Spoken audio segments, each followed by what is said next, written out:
I just actually watched the movie. I wouldn't have done this customarily. This is probably a bad thing to say, but I just watched the movie today, because I know what a great filmmaker Josh is, and he's a friend and also a guy that I would like to work for. So I feel like I have to do him favors. And I watched the movie, and then I watched it again, and I just want to be really upfront because I feel like it's important to know that where the person's coming from and what the biases are. Like I didn't like the movie. The movie is very good. I don't. I would not say it's excellent. I would say, honest to God, to me, this is a great film. I thought the movie was great.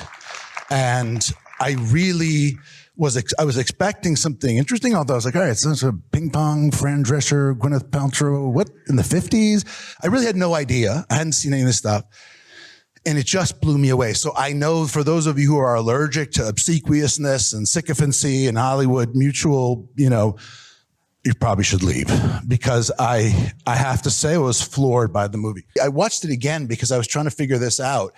It seemed like such an unusual array of a constellation of things to put together for a movie. You're talking about those two. There are so many like what would, in my view, be extraordinary standalone. That movie you have to see for the dog in the bathtub sequence, for the hustle at the pool hall sequence, for the final game in Japan sequence, for the, for the scene where, it's hard to even sort of collect them all in this movie. And one of the things I noticed, and I feel like there's more to talk about than we possibly have time or certainly patience for from these good people, but I'll be here 4 hours listening. You did a lot of things that I know because I try to do them all the time. And the order of magnitude of difficulty to cast a movie so that every single performance, even down to background artists with no lines, I have never seen a movie where every character that you saw on camera was so three-dimensional from my view. And I know, particularly given this to the DGA, and that's a responsibility that's shared from casting, obviously, then to the ADs, you treated everybody who was on camera with the same degree of importance, in my view. And I think that's atypical.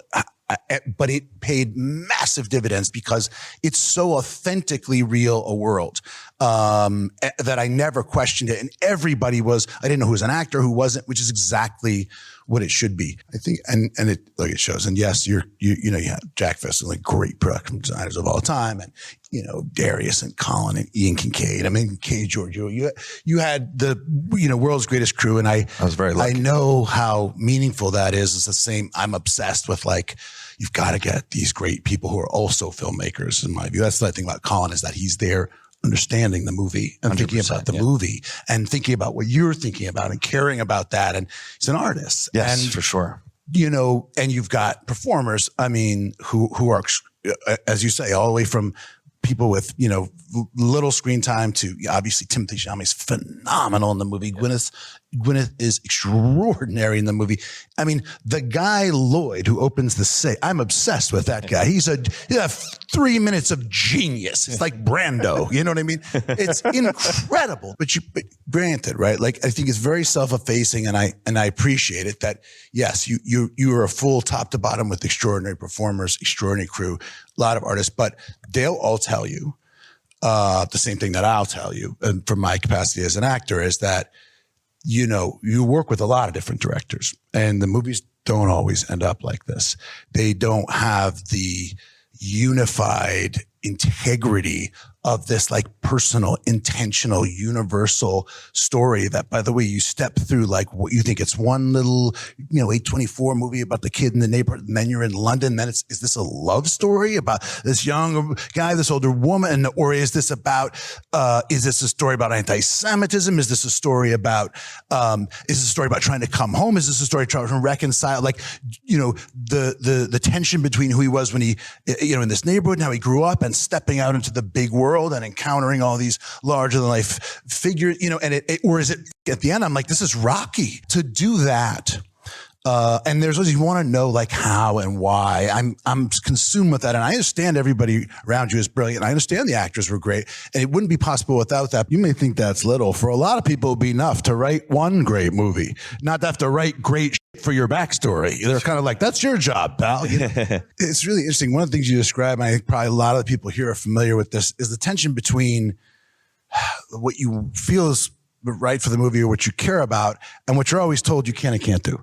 You know, like your story, I'm always amazed. I'm like, this fun guy's thinking about the Taft-Hartley and the why the sound. I'd like, because when I watch the movie, it seems to me so clear. Like I imagine you on the set, not even like totally oblivious to any of that stuff. Because, and what I think when oblivious in what, right? To the rules?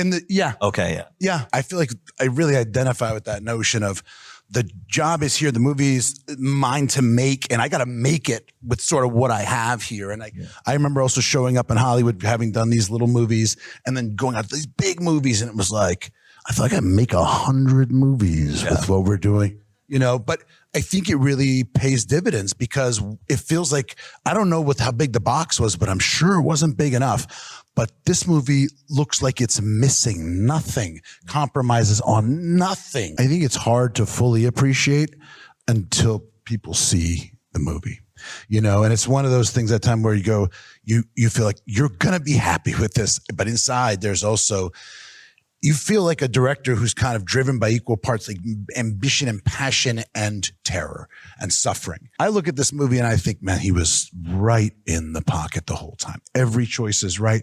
The camera's in exactly the right place. Every performance is right. Every actor is cast properly.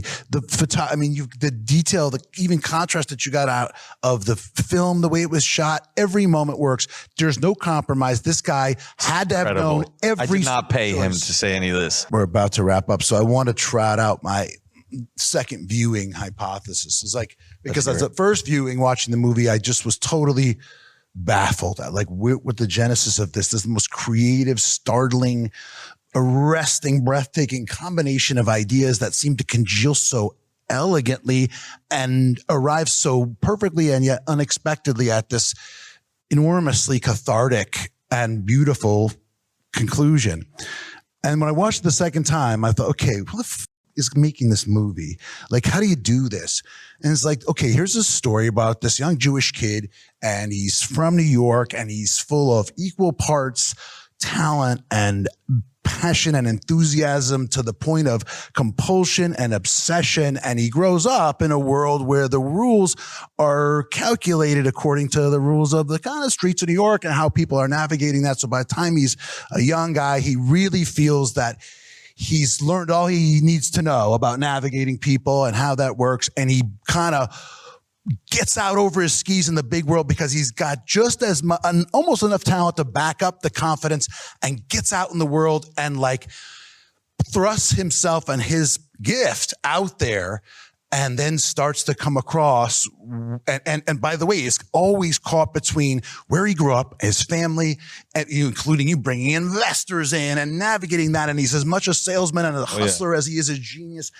And this is a story about the conviction that what you do and what you believe in and what you care about matters, and how sometimes that blinds you even to the people around you or the things that may be important, but the overarching need to pursue that, maybe at the risk of almost anything else in your life. And then the moment of, and the search for some dignity and some recognition that what you do and care about is meaningful, sort of then are colliding against the realities of the world. People that we hurt, people that we love, the scary people who are powerful, who can make, where sometimes our confidence and salesmanship is not enough. And then a different kind of ambition, which is simply to arrive at to be able to express oneself authentically, win or lose. All the things that takes out of you, and ultimately having to reconcile who you thought you were, who you wanted to be, who you really are, with who you're going to be and who you love and the life that you found yourself in, and then connecting kind of full circle with your basic humanity, family, and child.